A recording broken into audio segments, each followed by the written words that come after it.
Hello. You are listening to the Carroll Connection with your host, Jared Carroll.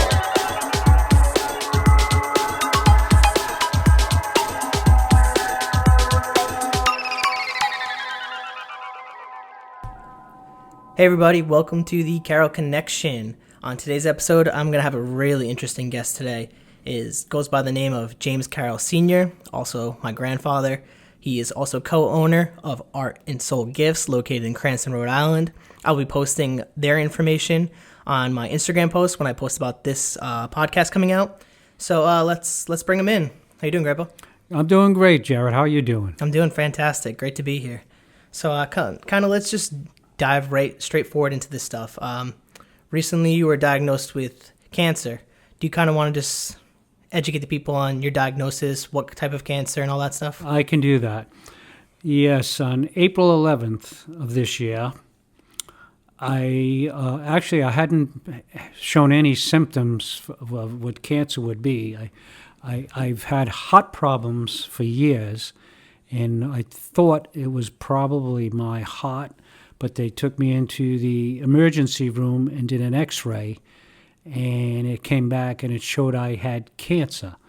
And after doing an MRI and a CAT scan at the hospital, the conclusion was that I had stage 4 lung cancer, but it had also metastasized to my brain. I had 5 lesions in my brain. So I have a team of doctors, one from Miriam Hospital and 2 from Rhode Island Hospital. And the only option I have, because I have what they call mixed connective tissue disease, which affects my immune system, doesn't allow me to have chemo and some of the other ones. So I've had radiation to the lung, which they were able to shrink a little bit.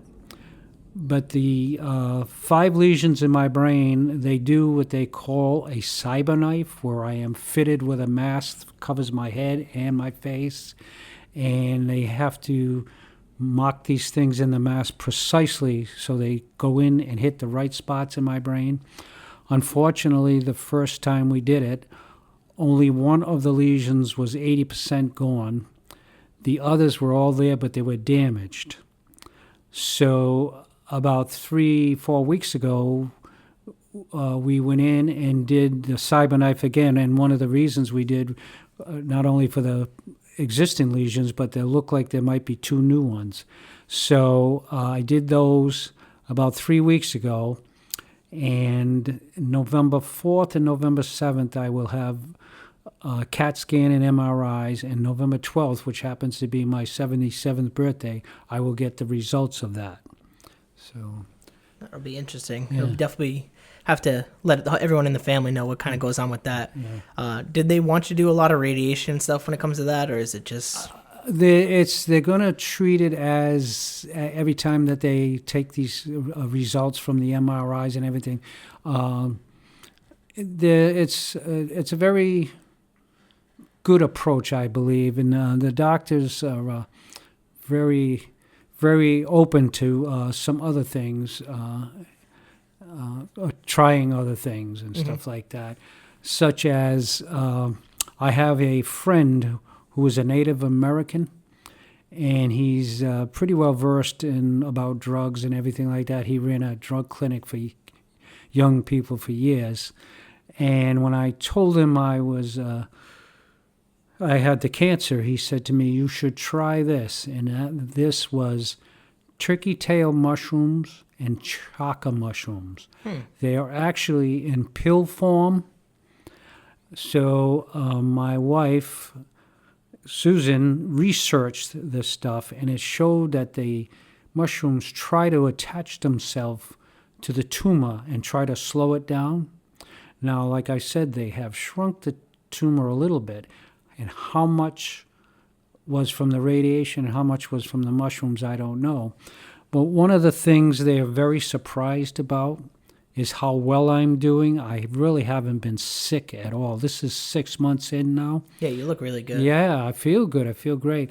But the diagnosis actually at the beginning was doom and gloom. They were telling me because I can't take the chemo and everything, I could have maybe 2 months. Yeah, so in April, they told you 2 months. 2 months, 6 months, 14 months if I'm lucky.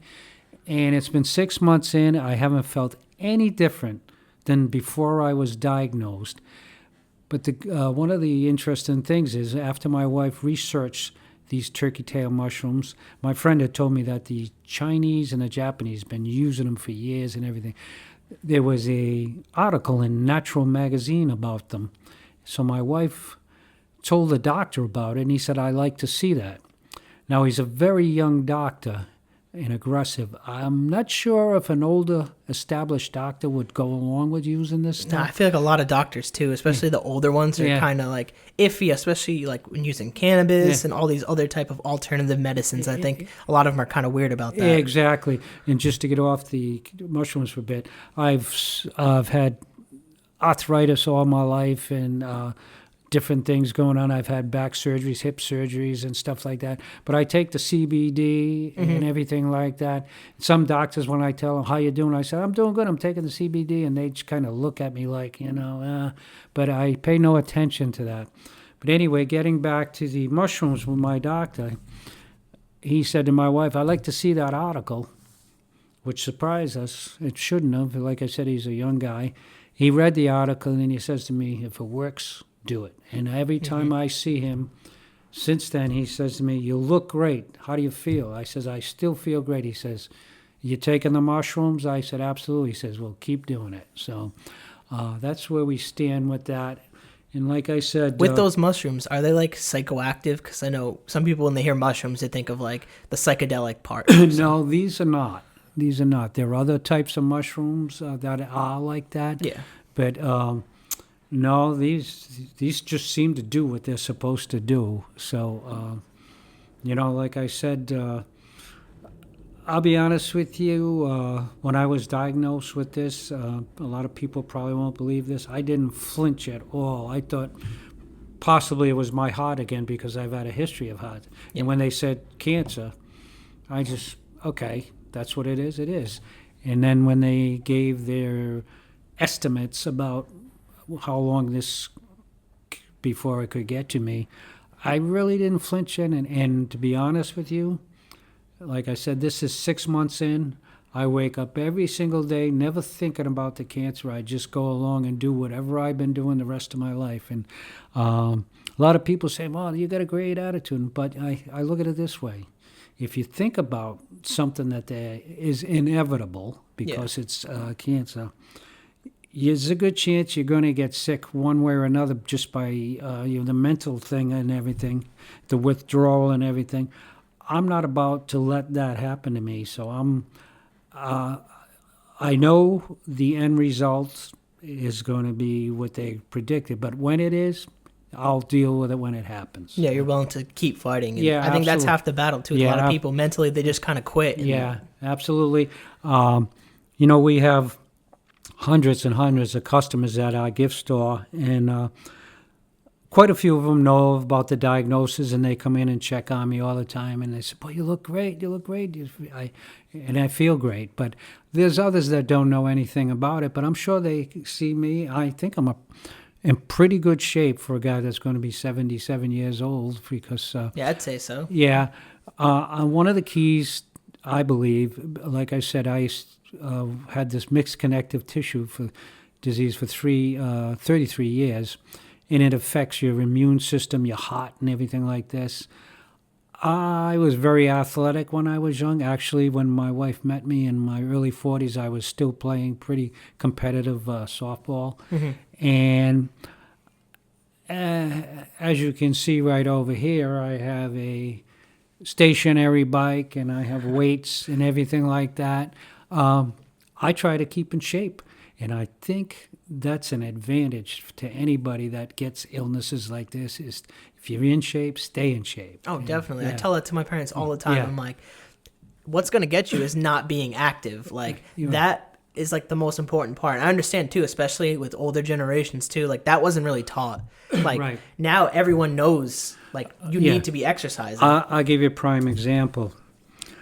Growing up, we watched our parents age, and my parents both passed away at 72 years old. My parents looked old, acted old, and they passed away. I have surpassed my parents by almost 5 years now. I never felt the way they felt, and I don't think I've ever looked the way they did. I mean, I love my parents, but they were just like most older people at that time, resigned to the end. Yeah. You know, and stuff like that. Sit back and wait for it, you know, and everything like that. I'm not waiting for anything, you know. It's got to catch me. Yeah. Like it does with everything too. Right. Yeah. It's just the inevitable part of life. Yeah. It always comes to an end, no matter what you want to do about it. And that's what I try to explain to some of the people when they say, "Oh, you're great. You got a great attitude." And I said, "Listen, You should have this attitude all the time." yes," I said, "I'm not naive. I know what's inevitable is going to happen and everything like that because the doctors explained to me right at the beginning, they have words where we cannot cure this. And they said, what do you want from us? And I said, the best quality of life for as long as I could, and until it gets real bad, I'll deal with it. When I deal with it. And I tell people when they said that you got a great attitude is, I think that's the only way to deal with it. You know? So, you have to have that attitude. Yeah. And that's part of the inspiration that I've had recently is just going after things like this podcast. Like Right. most people are too afraid to even put themselves out there in front of other people because all they care about is what they're going to think or Right. what they're going to say about them. Yeah. Honestly, I don't really give a fuck what people are going to have to say about Yeah. me. Like, Yeah. this is me. This is who I am. And I want to promote more positive energy. I want to promote better mental health and like motivate people to work out, to go eat healthier. And, Oh, like, yeah.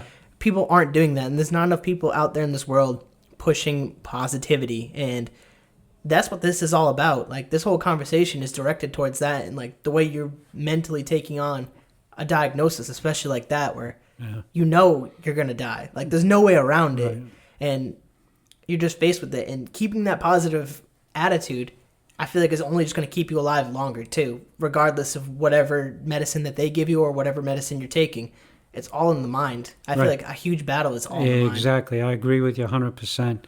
And, you know, when you talk about the mental aspect of it and everything like that, you know, every time we see something about the mass shootings and everything, they talk about it's not the guns, it's the mental illness and everything. There's mental illness all around us. Yeah, everyday People suffer from different types of mental illness, depression and different that.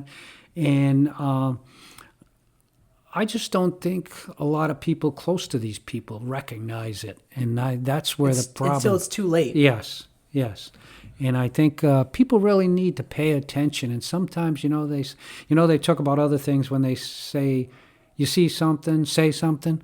It's the same thing with mental illness. If friend of yours you think might be getting depressed or something, there might be somebody in his family you can talk to or something like that. But some people don't want to say, I shouldn't do that. They don't want to overstep boundaries. Yeah. But like when it comes to that, like that could literally be the difference between life and death. Exactly. And then if something really bad happens, which it always does, you don't want to sit back and say, I should have said something. And then the guilt just sits in, and then people have to deal with that. And then it's going to just spiral to their own depression too. It's like, like, just take care of the people around you.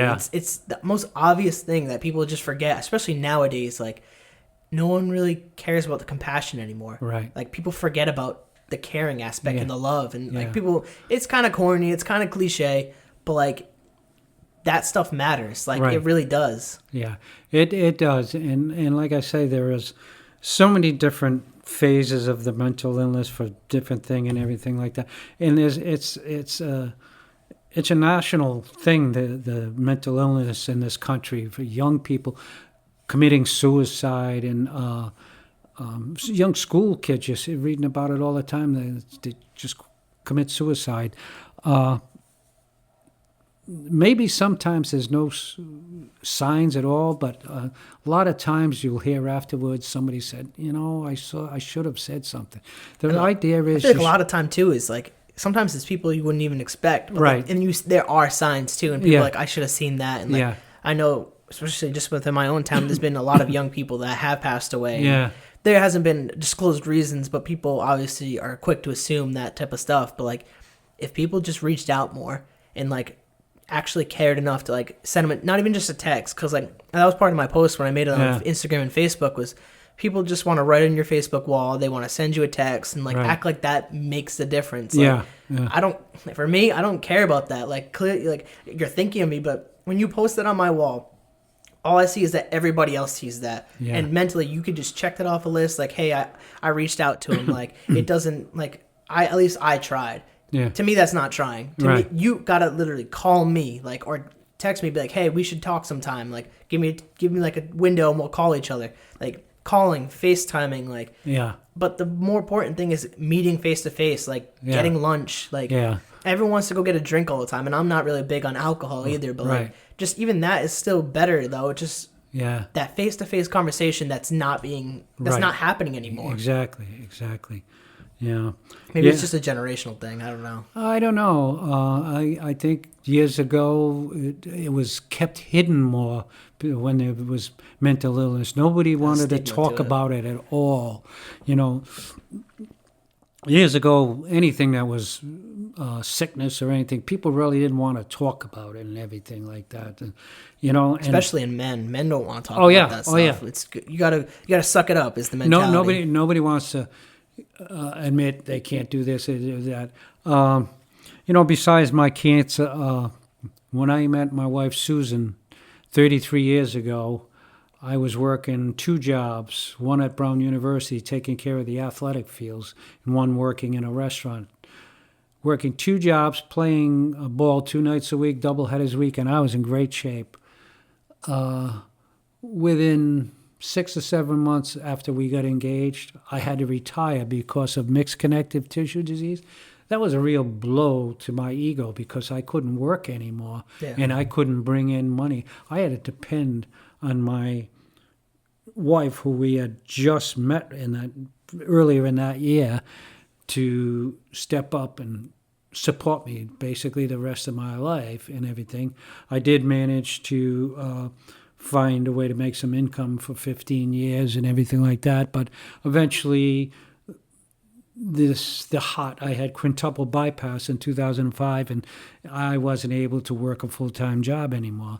But fortunately, my wife had this wonderful idea when we retired. Well, when she retired, because I was retired. Instead of going to Florida with all the gray-haired people and play golf, she said, we're going to open a gift shop.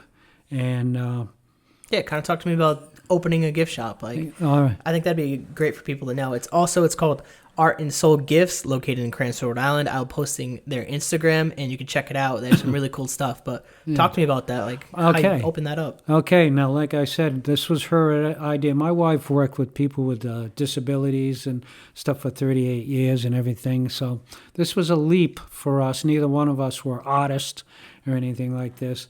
But it's something she wanted to do. So we found a place to rent. And one of the reasons we decided to take the place, it had a handicap ramp, which was good because it would service some of her former clients that came in wheelchairs and everything. But anyway, we opened small, and over the course of the years, we got a little bit bigger. Same footprint at the beginning. And then 6 years in, we were able to take the back room, just take the door off, which used to be the former landlord's office, and we reconfigured that and opened it as an art gallery, figuring there was no art galleries in the area. Unfortunately, the recession hit at that time, and nobody was buying art. So we still have it as an art gallery, but we moved giftware in there also. So starting off, like I said, we were fairly small, but now we have approximately 175 different artists in our shop. We don't take a lot of work from each one because we have a little less than 1,000 square feet, so it's displayed nicely. That's where the artist comes in of my wife, the way she displays things and everything like that. But our products are 98% handmade, American-made. We have a few things from Canada and a couple of fair trade things that we researched to make sure that the people that make them are paid a fair wage. So It's actually a fun thing to do. I work 2 days a week. My wife works the other 3. Although we're getting into our busy season where we'll be open 6 days and then 7 days around the holidays. So we get quite busy. But it gives us something to do instead of just getting old and retire and sitting on the couch. We get up and we go to work every day. And the one that isn't working at the shop that day takes care of the house and takes care of the groceries and everything like that. So we were just talking about this the other day. We said, aren't old people our age supposed to be taking it easy? And we looked at our calendar. We have something almost every day, every month. So I think that's good. I think more people, too, especially as you get older, to continue doing stuff, not to just ease it back and stop. Right. Because then it's just kind of like, what's the point? Like, right, exactly. And some of the other perks of the business, naturally, because we're in a residential area, we're not in a not like Providence or something. Oh, yeah, or a zone where a lot of tourists would be. We have a lot of repeat customers and everything. And over the years, a lot of the customers have become friends just because... You build the relationships. Relationships, absolutely. And in the beginning, we used to spend some money on advertising and some small magazines and the local newspaper. We would put an ad in, say, if you bring this coupon in, you'll get so much off and everything. Nobody would ever come in and say that about the ad. So we found out we were throwing money out the window, and it wasn't... What's kept us going is those same customers that are loyal to us, they tell other people.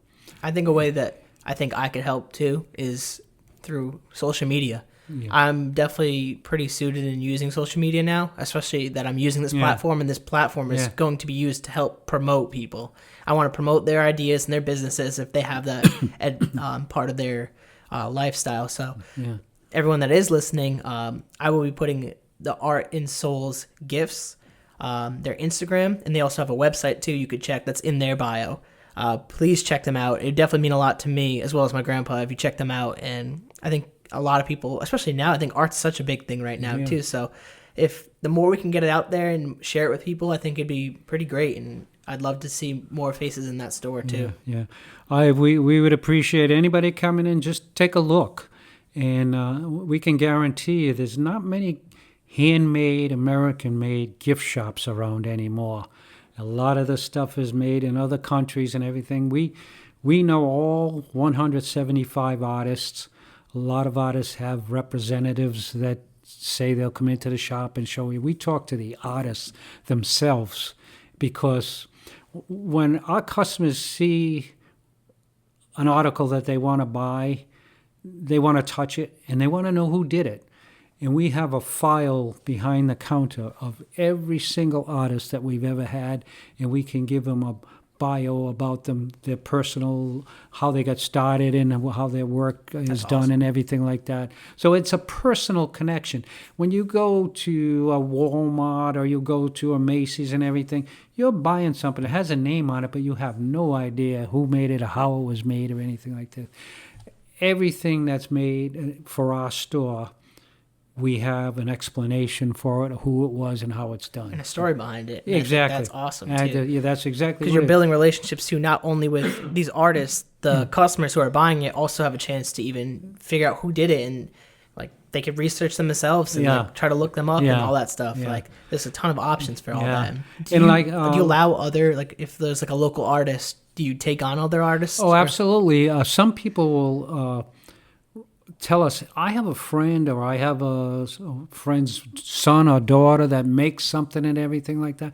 So we tell them to give us a call, set up an appointment, and my wife usually handles that part and say, bring a few pieces of your work, whether it's painting or it's something made from woodwork or metal, because we have just about everything you can think of. And we'll take a look at it, but we do have standards. It has to meet for this type of a shop and everything. But we have had so many artists, and we consider everybody that makes everything in our shop an artist. have just come in off the street. We have that all the time. Somebody come in and say, very few we have said, I'm afraid it wouldn't work in our shop. We don't say it's not good. We say it probably just won't work in our shop. So, and that's one of the things my wife always says, because she worked with people with disabilities and blind people mostly. When she opened this shop, she said, I still feel like I'm helping people. She's helping the artist, because we have had several artists who have never shown their work, especially in an art gallery. Mm-hmm. In fact, the woman whose work is in there now, she was recommended to us by somebody. So we had her come in. We took about 3 pieces of her artwork.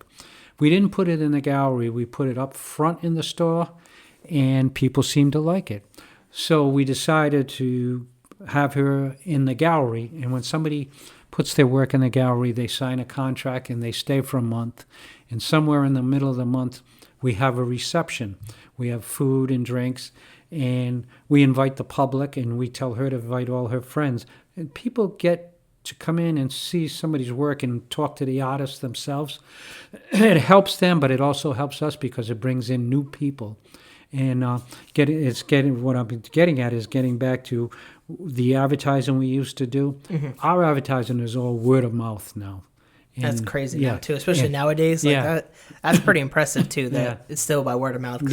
Nowadays, like we just talked about, not a lot of people are even talking face to face to even have those conversations. Right, so exactly. That's really good. Yeah. And hopefully, this platform and just talking about it will push it out there a little bit more, so people will look in and just sharing the Instagram a little bit more. And I definitely can help you try to spice it up if it needs to be spiced up too. So I think that'd be pretty cool. Well, we're always looking for expertise in that line, the advertising and stuff like that. And it's big. Social media is that's where everything's done now. Right. That's the platform that people use. Facebook, Instagram, Twitter, even Snapchat too. People use that a lot. So I think getting that stuff. You have a Facebook page, right? Yes, we do. Yeah. So I'll also try to attach that as well into the post. Yeah. So people on Facebook who see this or go through Facebook to my Facebook page, I'll put it on there and tag them in that so you can see that on both the Instagram and Facebook as well. So double platform right there. So different variety of people are going to be seeing this. So I'm definitely going to be sharing this with our the Carroll family too. I know we have a Facebook group chat, so I think they'll definitely be interested in hearing this conversation too. So switching gears a little bit, kind of just talk to me a little bit about just growing up and then going into the fact of just the raising the 3 children and the struggles and some of the good times that you had just raising children. Okay. Well, I'll start off with my youth and build right up. My parents had 6 children. We had 3 boys, 3 girls. They did everything even. And it was a great neighborhood. Of course, things back then were a lot different. Everybody's door was open all the time. And now you got kids not even on the street. No one's even doing anything. And we all were different types. My older brother was more of a scholar type of guy and everything, who actually...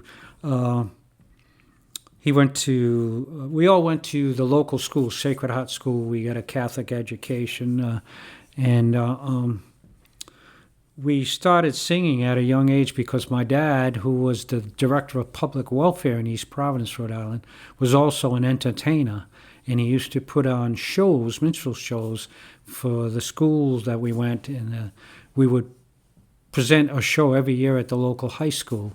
So everybody got to perform one way or another and stuff like that. So anyway, as we got older, my older brother went to LaSalle Academy, then he went to Providence College, and he went in the service, and he came back to Providence College later, and then he moved to Washington, D.C., where he got his law degree at Catholic University. And I'm going to talk a little bit more about him than the others because we are so proud of everybody, but he has dedicated his life to helping this country, and then I forgot what year it was, but Ronald Reagan appointed him as the first general counsel to the Star Wars program, which was an unbelievable thing. But he spent a good part of his life doing that. And then my younger brother went to LaSalle and East Providence. He switched back, and I went to East Providence. My sisters all went to East Providence. And one by one, we all moved away, got married, and started raising kids. I got married, I was just a month short of 21 years old, and had 3 children, 2 girls and a boy. And it was a new experience being that young, raising a family and everything like that. And it was a struggle. I was working different jobs when I finally got a break and got into the Bricklayers Union. And I had a 3-year apprenticeship with a company called E-Turgeon. And I spent my first 3 years working for them. And then after that, you were on your own to secure work from any contractor that you could, or through the union hall and everything. So I joined the union in '64. But by 1976, we were in sort of a recession where it was just like we had a few years back. There was not a lot of work. I decided, because we were always getting laid off in the winter and there's no work and everything like that, I said, I'm all done.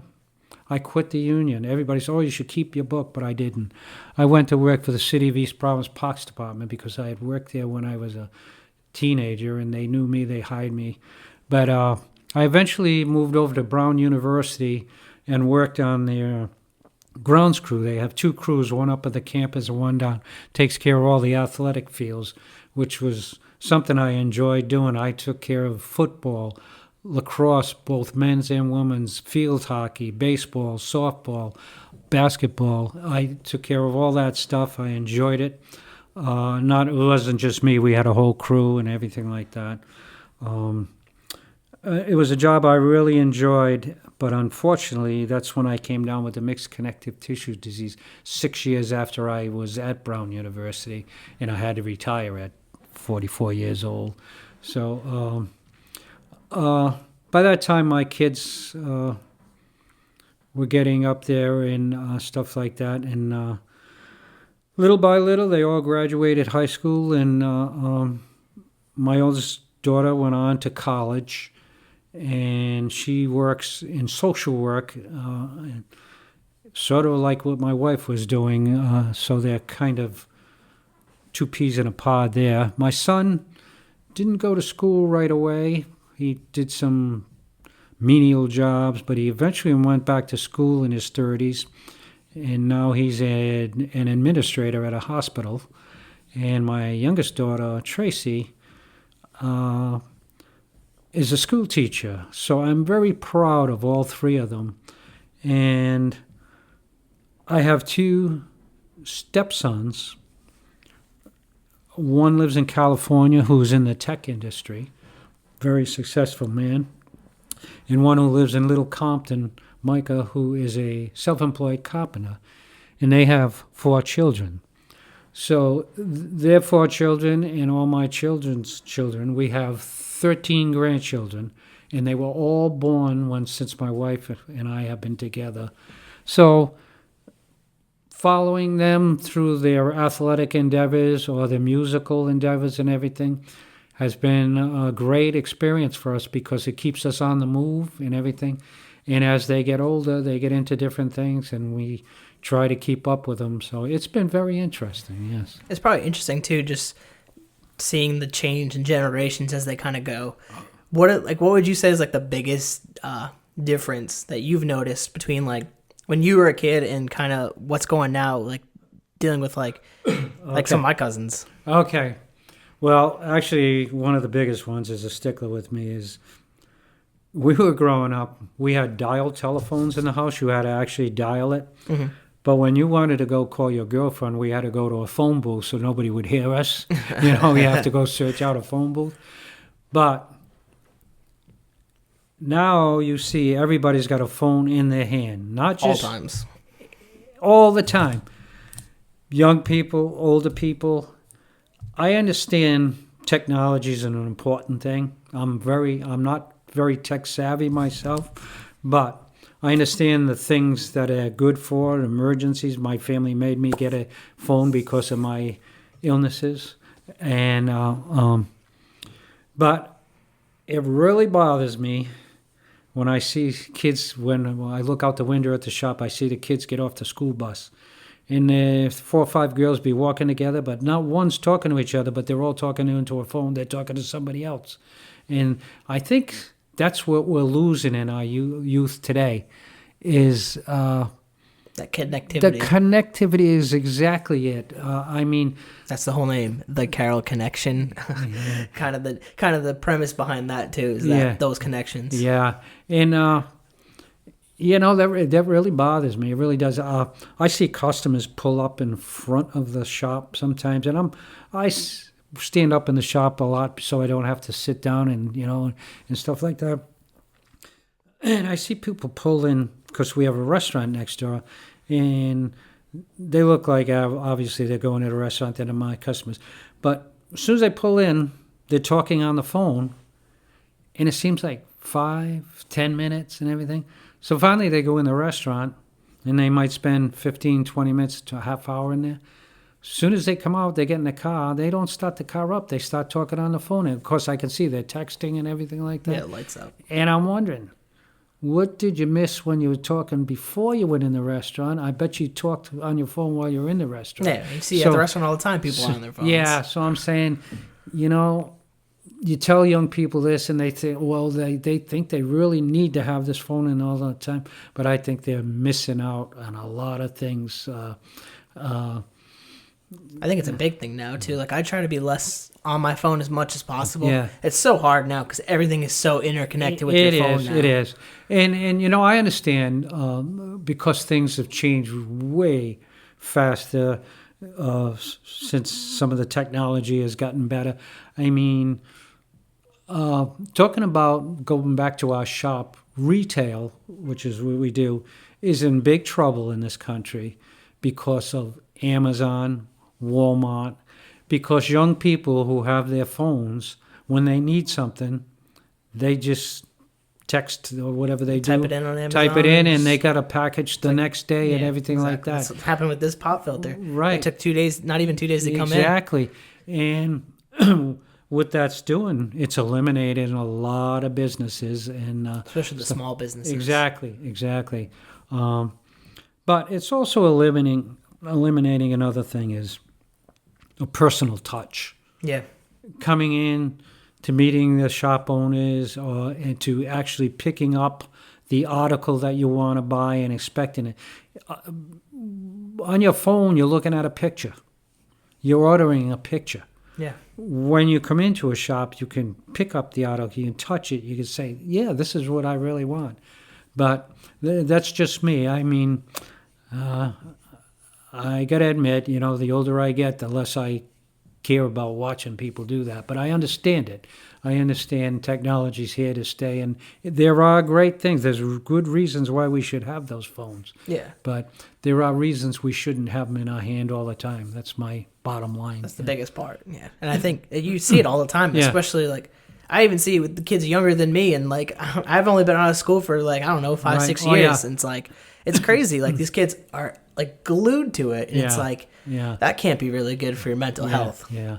Well, one of the things, it's not just the phones, but I could say the phones.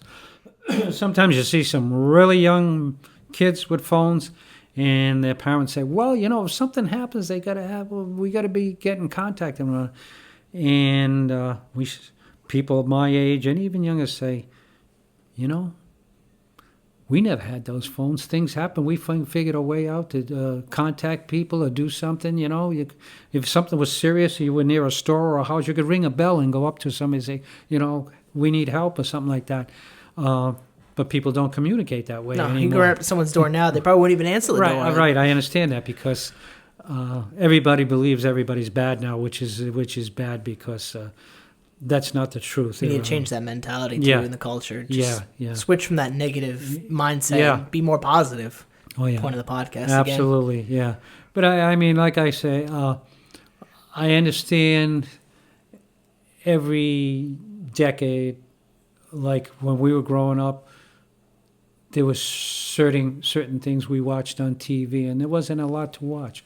Now, you don't even have to watch it on TV. You can get it on your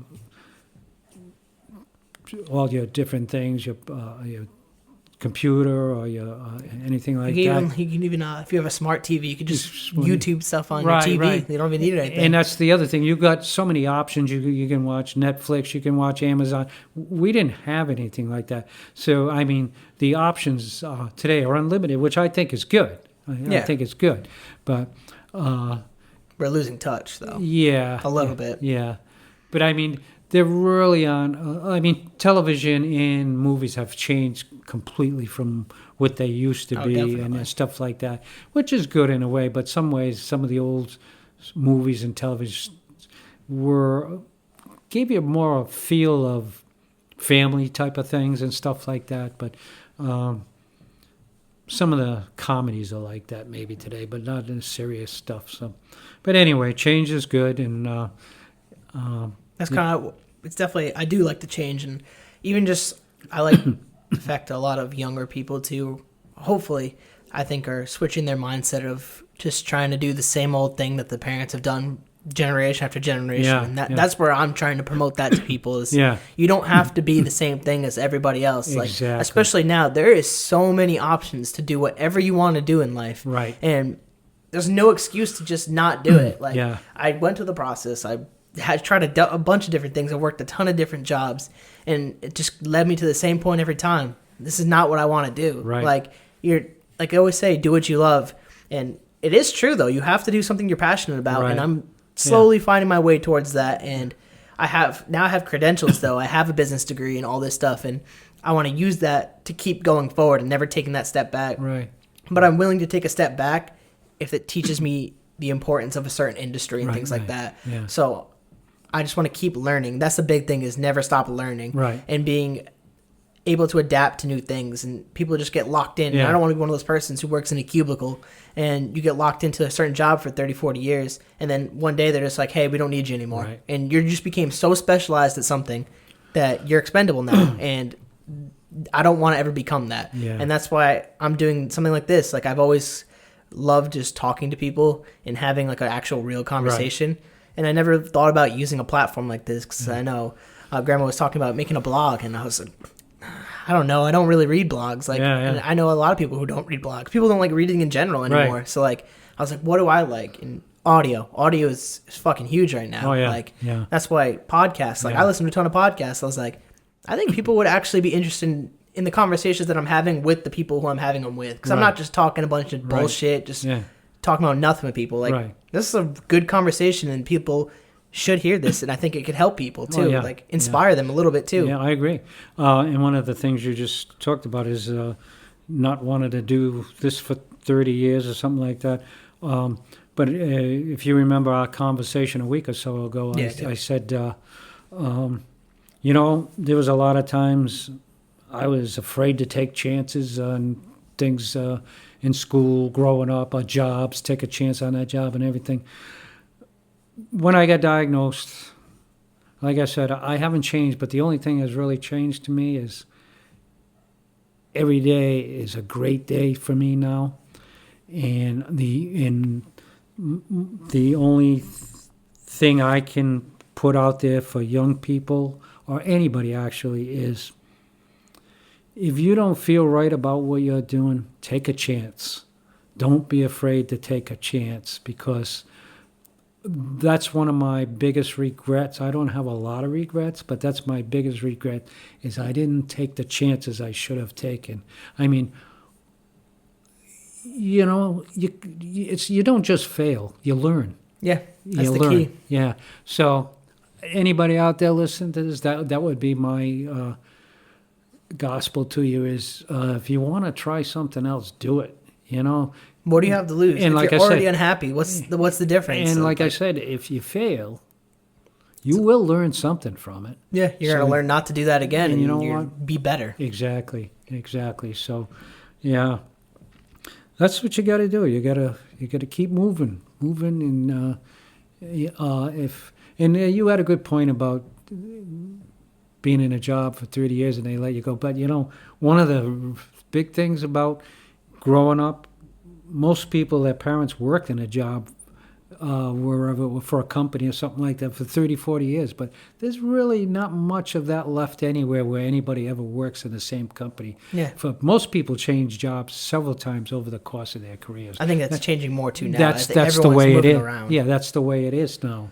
Because a lot of those basically growing up in when I was young, and of course when my parents were young, they were all kind of manufacturing jobs and mills and everything. A lot of those things have been eliminated by technology and everything like that. So figuring out the right format for you to go into whatever kind of work it is it's a lot different than years before. Some people my father worked in that mill, I worked in it, my brother worked in it, stuff like that. That happened all across the country. A lot of the families worked in the same places all the time. But those jobs were gone, so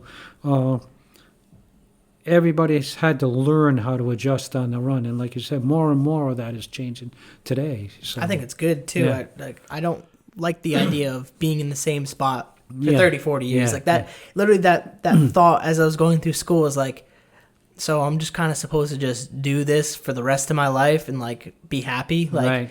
and like I was already in school learning some of this stuff, and like it's good to learn business. So I went and got my degree in what I did.